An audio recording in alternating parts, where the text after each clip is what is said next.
On the evening of May 3, 2007, a young girl named Madeleine McCann vanished without a trace from her family's holiday apartment in Praia da Luz, Portugal. She was just 3 years old. Her parents, Jerry and Kate McCann, had been enjoying a quiet dinner at a nearby restaurant, taking turns checking on Madeleine and her younger twin siblings who were asleep in the apartment. At around 10 p.m., Kate discovered that Madeleine's bed was empty, and their lives, and the lives of so many others, were changed forever.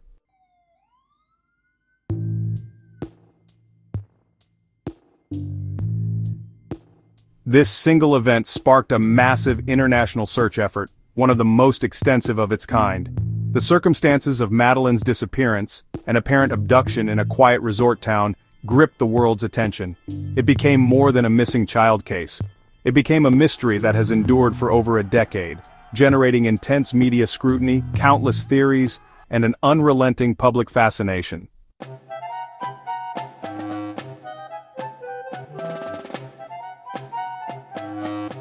The day began like any other family holiday for the McCanns. On May 3, 2007, the family, along with their friends, spent the day enjoying the sun-drenched beaches and relaxed atmosphere of Praia da Luz, a picturesque resort town in Portugal's Algarve region. As evening approached, the children were settled in for the night, and the parents made plans to have dinner at a nearby tapas restaurant, a small, familiar spot just steps from the apartment complex.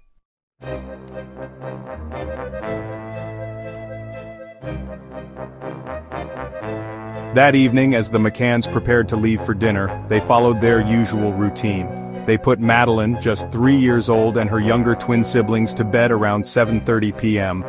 The apartment was comfortable, the kind of place where families could unwind and feel secure. After the children fell asleep, Jerry and Kate joined their friends at the tapas restaurant located within the resort's grounds. From their table, they could see the apartment complex. Feeling reassured by the proximity, they decided to check on the children regularly, every half hour or so, to make sure everything was fine.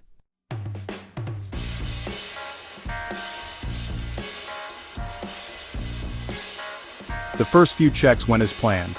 Around 8:30 p.m., Jerry walked back to the apartment, quietly opened the door, and peeked into the children's bedroom. Everything appeared normal. The twins were asleep in their cots, and Madeleine was tucked into bed, her comfort blanket beside her. Reassured, Jerry returned to the restaurant and continued to enjoy the evening with Kate and their friends.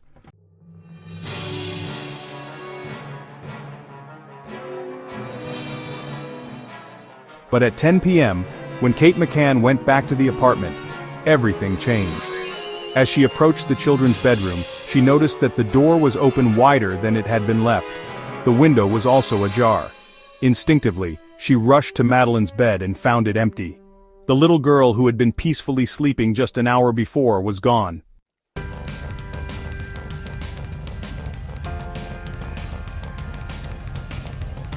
In that moment, the McCann family's world turned upside down. Kate ran back to the restaurant, calling out in panic. Her cries, "Madeleine's gone," shattered the calm evening. Their friends, alarmed, immediately sprang into action, searching the nearby area and calling for the little girl. Resort staff joined in, checking the swimming pool, the gardens, and the surrounding streets. As the minutes turned into hours, the initial shock turned to dread. There was no sign of Madeleine.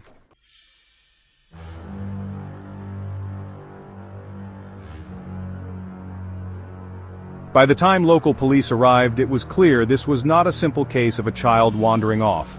The small, secure-feeling apartment complex that had seemed so safe just hours earlier now felt ominous. The window, the open door, the missing child, it all pointed to something far more sinister.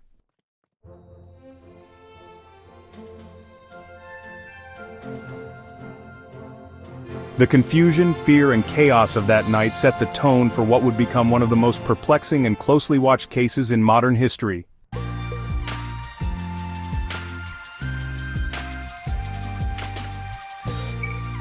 As dawn approached and the frantic search continued, the question that would haunt investigators and the world for years to come emerged. What happened to Madeleine McCann?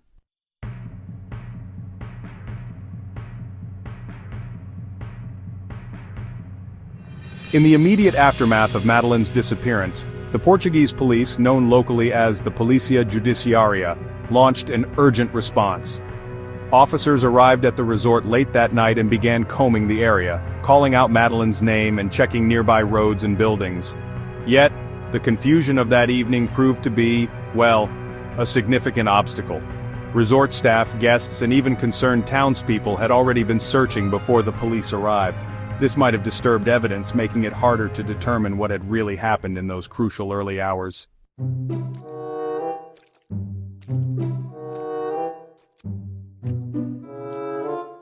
The Polícia Judiciária's first theory was that Madeleine might have wandered off on her own.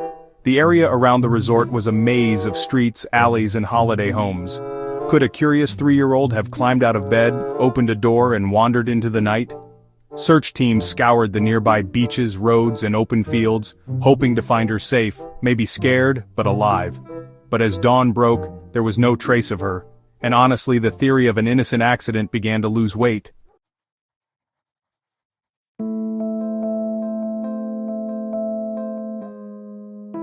Attention quickly turned to the possibility of an abduction.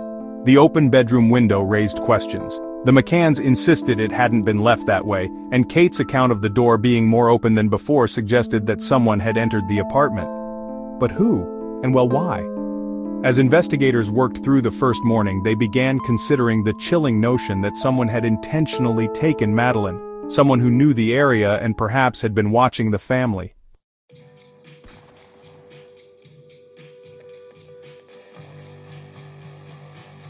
Meanwhile, the British government, alarmed by the news of a missing child abroad, offered their support. Within just a few days, British police officials were in Praia da Luz, bringing along their own expertise and perspective. This international collaboration marked the beginning of a complicated and honestly sometimes contentious relationship between the two countries' investigative teams.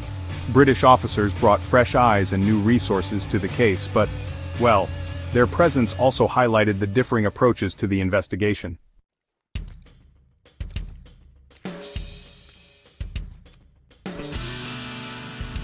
As the days went by, the media arrived in force. At first it was just the local news outlets covering the story, but soon enough international journalists descended upon Praia da Luz. The quaint seaside town quickly became the backdrop for a full-blown media frenzy. Cameras flashed constantly as reporters from all over the world scrambled for interviews, exclusive photos, and the latest updates. Madeleine's picture appeared on front pages everywhere, from London to New York to Sydney. Her bright, innocent smile became, well, a symbol of both heartbreak and hope.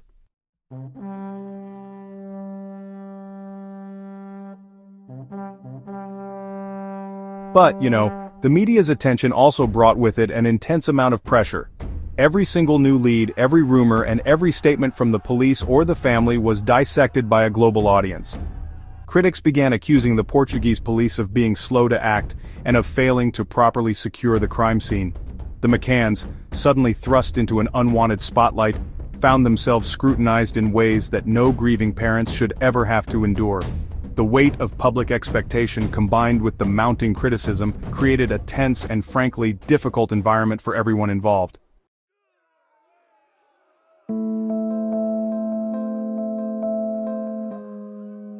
As the initial investigation continued, so did the questions. Had the PJ focused too long on the possibility that Madeleine wandered off? Were potential suspects overlooked in those critical early days? Could the involvement of British authorities have caused more confusion than clarity? The case that began as a desperate search for a little girl was quickly becoming a battle of narratives, a mystery wrapped in competing theories, and a story that the world couldn't stop watching.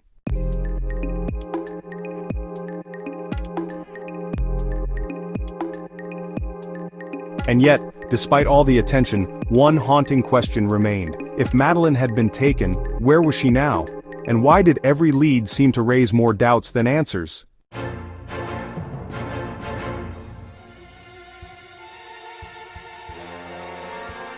From the moment news of Madeleine McCann's disappearance broke, the media's interest was immediate and relentless. In the days following her disappearance, local Portuguese newspapers carried the story, and within a week, it was front-page news across Europe and beyond. Headlines screamed for updates, and Madeleine's picture, her blonde hair, wide eyes, and bright smile, became one of the most recognized images in the world.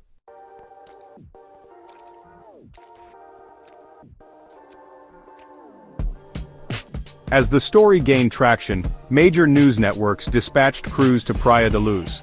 Television specials aired nightly, featuring live updates from outside the McCann's apartment, and interviews with locals, police, and even holidaymakers who had been at the resort that night. The sheer volume of coverage transformed the case into a media sensation, turning Madeleine's disappearance into a symbol of both hope and tragedy.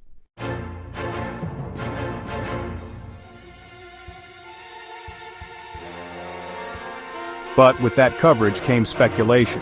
In the absence of concrete answers, news outlets filled their reports with theories, some plausible, others less so. Early on, pundits speculated about abduction by a stranger, pointing to similar cases in other parts of Europe.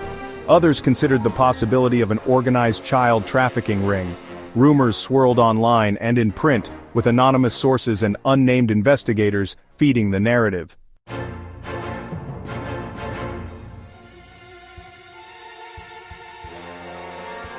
As time went on, the media turned its focus inward, scrutinizing the McCann family themselves. Why would parents leave their children alone while they went out to dinner, even if just a few steps away?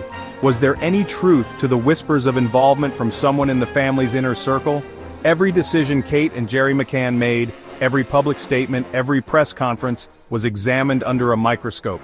The press and public began to split into factions, those who sympathized with the McCann's grief, and those who questioned their innocence.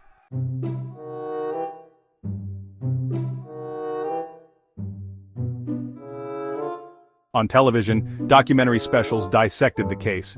Experts weighed in, each with their own interpretations. Armchair detectives, emboldened by the internet's anonymity, shared theories on forums and social media. Message boards became hotbeds of debate, where users pored over timelines, photos, and news clippings. Some amateur sleuths spent years compiling dossiers of potential suspects, while others delved into linguistic analyses of the ransom note or the family's public statements.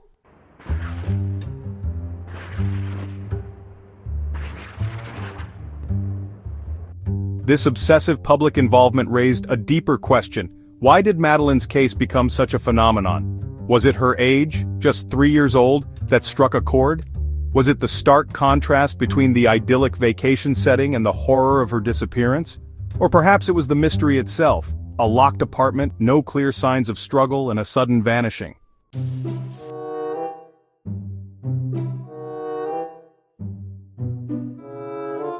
Psychologists have long studied why certain cases like Madeleine's embed themselves into the public consciousness while others fade quickly from memory.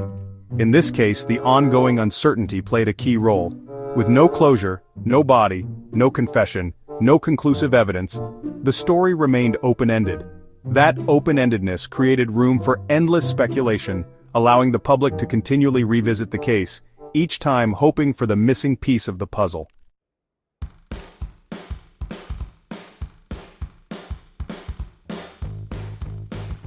In the end, the media didn't just report on Madeleine's disappearance, it shaped the way people viewed it.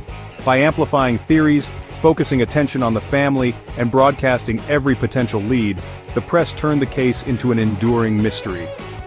Over a decade later, as new developments surface and old theories resurface, the media's role in keeping the story alive and the public's obsession with finding answers remains as strong as ever.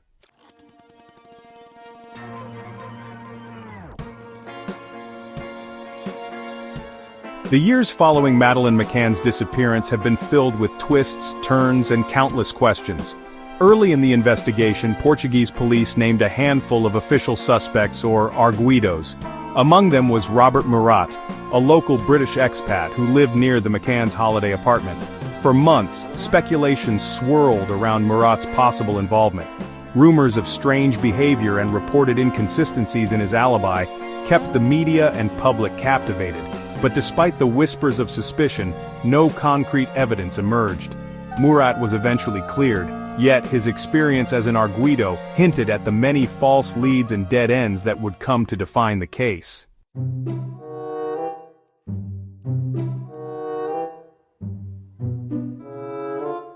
Meanwhile, the McCann family refused to sit idly by. They hired private investigators to uncover what the police could not. These investigators pursued their own lines of inquiry, following reported sightings and interviewing potential witnesses across Europe and beyond.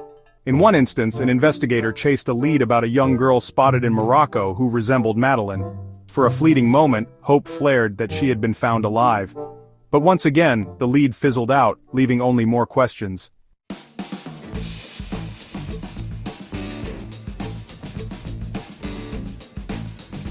As the years stretched on, fresh clues would occasionally surface. In 2011, Operation Grange was launched by Scotland Yard to review the entire case. This initiative brought new life to the investigation, as detectives re-examined old evidence and explored new angles. Around this time, advancements in forensic technology offered a glimmer of hope. DNA testing methods had become far more sensitive than they were in 2007. Could trace evidence from the McCann apartment or other locations finally yield a breakthrough? The possibilities raised anticipation, but no definitive answers followed.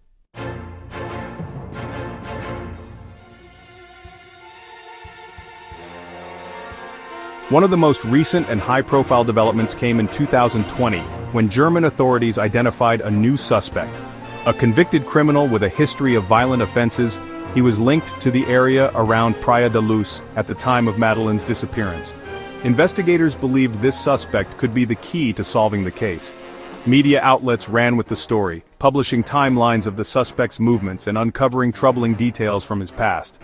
But despite this promising lead, no charges have been filed, and questions remain.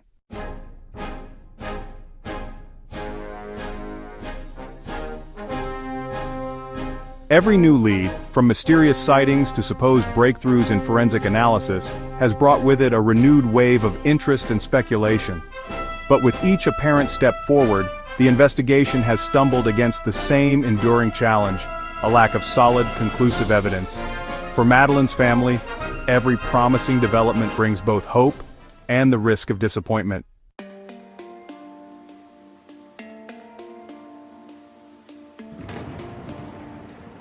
Today, the case remains active, with investigators still working tirelessly. But the enduring mystery of Madeleine's disappearance continues to haunt those who follow it. Could the next piece of evidence finally bring the truth to light?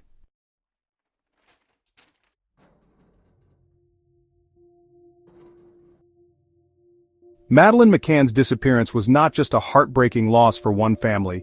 It exposed significant challenges and gaps within international law enforcement and the global approach to missing children's cases.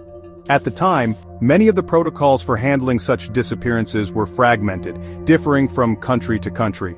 The McCann case highlighted how these inconsistencies could slow down investigations, create confusion, and complicate efforts to find a missing child. It forced both governments and the public to confront hard truths about the resources, coordination, and transparency needed to prevent other families from facing the same nightmare.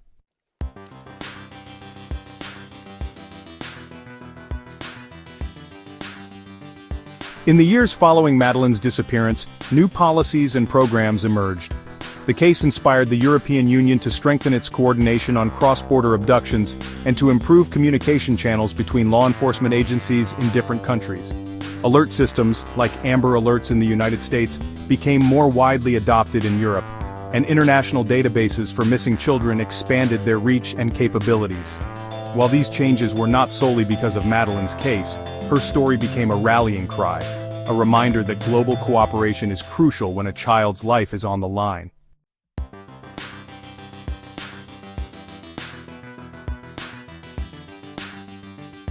The media's role in this case also shifted the narrative around missing persons. On one hand, the relentless coverage kept Madeleine's story alive, ensuring that millions of people knew her name, her face, and her family's plight. This level of exposure helped raise awareness about missing children in general. But on the other hand, the intense scrutiny, the endless stream of speculative articles, and the invasive public analysis revealed the darker side of media influence. It raised important questions about how to balance public interest with the privacy and dignity of the families involved.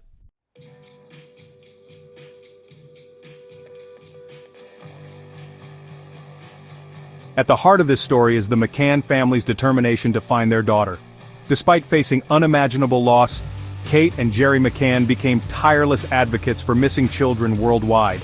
They turned their grief into action, launching campaigns to raise awareness and to push for better investigative practices.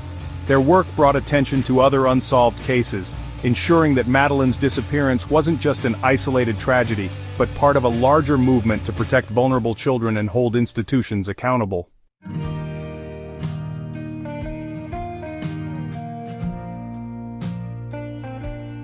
Madeleine's case didn't just spark global interest, it changed the way the world looked at missing children. It showed the need for swift, coordinated responses, for technological advancements in tracking and forensic analysis, and for a more thoughtful, ethical media approach. While the ultimate truth behind her disappearance remains a mystery, the lasting legacy of her story is one of progress, advocacy, and an enduring hope that every missing child will one day come home.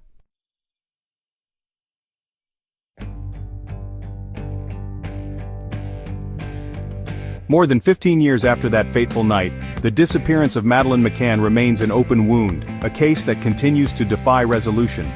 The pain felt by her family is honestly immeasurable. Every false lead, every dashed hope, and every public misstep has deepened the agony of not knowing what happened to their daughter. For the investigators, it has been a journey of both frustration and determination, pursuing new evidence and revisiting old clues in the hope that, someday, the truth will finally come to light.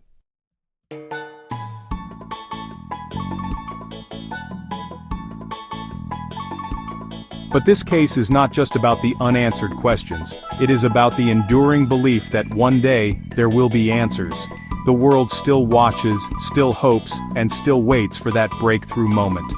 The search for Madeleine is a reminder that even in the face of uncertainty, the human spirit remains resilient.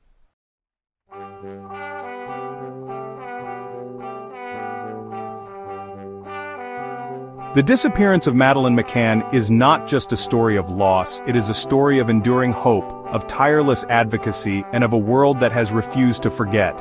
You know, it is a case that continues to resonate, not only because of the mystery but because of the universal desire for answers and justice.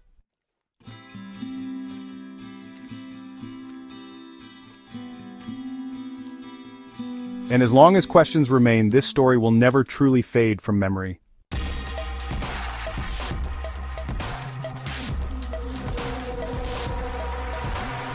Thank you for joining us on Unfolded Enigmas. If you found this story compelling, don't forget to hit that like button, share your thoughts in the comments, and subscribe for more deep dives into the world's most perplexing mysteries.